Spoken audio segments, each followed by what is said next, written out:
saw Tiffany Haddish on Vlad TV. Very, very interesting platform. Salute to Vlad. He's taking a lot of heat back in the days, but I think his work pretty much speaks for itself. Long, extended resume. Very, very wide range. I fucks with Vlad. That's neither here nor there. Tiffany Haddish went on to his podcast, and what I found very, very interesting in his interview was a part where they started to talk about Scientology.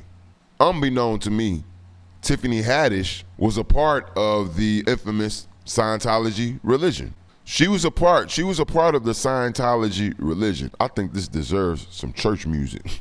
Could you believe she was a part of Scientology? This is a religion. This is a religion. You can't get away from that. Scientology is a religion. She was a part of Scientology, and I found it extremely interesting because she basically exposed the Scientology as a hustle, as the hustlers they are. Tiffany Haddish. Everybody knows this is one of her ongoing things, letting people know that she was a foster kid. She was homeless for a long time before she made her way to stardom. But then she went into her small stint with Scientology. And I was able to put things together by listening to her talk about this interview. And she really exposed Scientology for the religious cult and workshop. You understand what I'm saying? A slave workshop that they are. Because here's the deal. She said she ran into the Scientology people. They sought her out, first of all, and they found her, a recruiter found her in LA, of all places, where she has come to chase her dreams, to fulfill her dreams as a comedian, right, and a movie star. She comes there with not a dollar in her pocket, homeless, like many people who follow this dream to LA. She says that she's in a line searching, getting assistance, getting government assistance, and this is where they found her. Coincidentally, she ran across a Scientology person in the government assistance line. They was right there waiting on her. She said, she continued to say, they told me, right, that they could take me in, right? That they could give me room and shelter, room and board. That they would also pay me, I think she said $50 a week, $50 a month, something like that, right?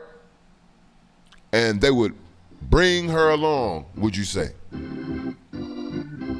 And she went along with it. She said she didn't have a place to stay, right? She was starving, and she said she figured what's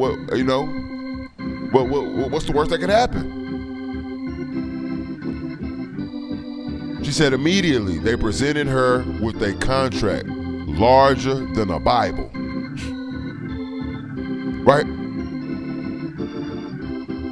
She said they immediately presented her with a contract longer than a Bible.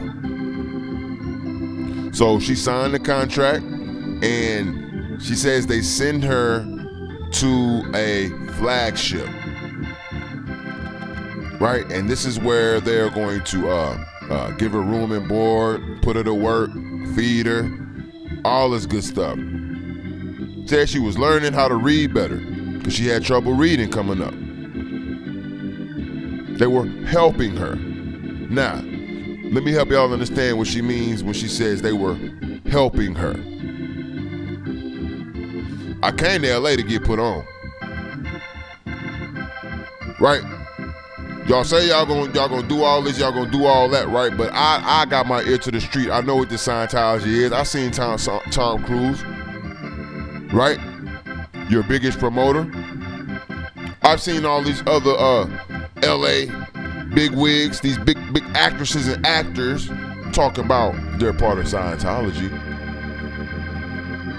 I see them. They say they come in and out the meetings all the time. It's about networking, right, baby? So here's my opportunity. And I get to eat. And I get a bed. Huh? But what they don't tell you is, what they don't tell you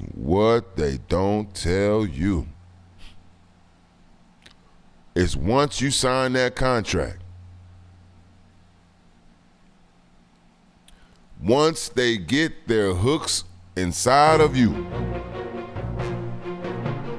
there's virtually no turning back. Tiffany Haddish was lucky. Let me finish this story. Tiffany Haddish was lucky because she's Tiffany Haddish. She said she made it to the flagship, and immediately they told her that she was going to be in a bunk with a bunk bed, right, in her living quarters. She wasn't having it. She had very bad and traumatic experiences from growing up in foster homes and being bounced around in bunk beds. Let's just leave it at that. I can only imagine. So she said, I'm not sleeping in the bunk bed. Y'all got me messed up. And she said the energy that she was given, right? Let's just say it's extremely jolting. It threw them back for a loop. They wasn't ready for that. She said she was stomping up and down the hallways, all around the premises, talking all kind of mad shit. She flipped out. She said they told her they would give her a couple of days, right? You know, let her try to figure out, let her calm down, let her come to grips. She said her energy did not change. Her energy did not change. She stood fast. And so by the end of the week, they came to her with the contract that she signed, and they tore it up and basically kicked her out back into the streets, which I say was a beautiful thing. Awesome. Good for her. Now here's the thing. Sadly, see, a lot of people like to be, they like to try to single Scientology out because Scientology has been caught with their hands in the cookie jar so many times. Documentation of how they follow people and harass people, how they intimidate, how they take control over whole families, how they bleed entire bank accounts. This is all documented. But why y'all singling them out? They're not the only ones. They are not the only ones. They just have movie stars. Huh? They just got Tom Cruise, but they're not the only one.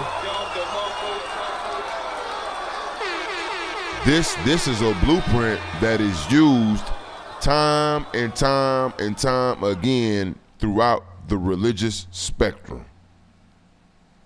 You go into a place with hope. You go into a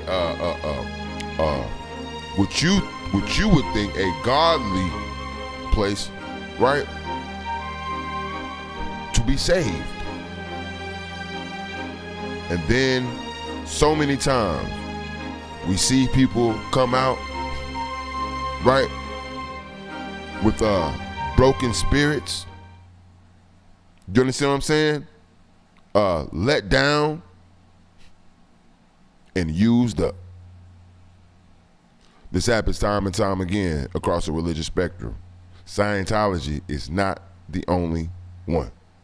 You can call it a cult. You can call it a religion. You can call it an organization. But the blueprint is still the same. The blueprint is still the same. And so I wanted to bring this story up because I'm going to make this a regular thing. Don't get hit with the oopty-wop. This is what I call oopty-wopness. Do not get hit with the oopty wop. And if you follow Breadman, if you stay tuned in to the Angry Black Man podcast, if you hit subscribe, if you hit the notification bell, right? Breadman will not let you get hit with the oopty wopness like this. We're not having it. Not on this block. So I want to say salute to Tiffany Haddish for exposing Scientology, right? And their oopty wopness. Okay? You're tuned in to the Angry Black Man Podcast. Make sure you subscribe to the Angry Black Man Podcast on YouTube.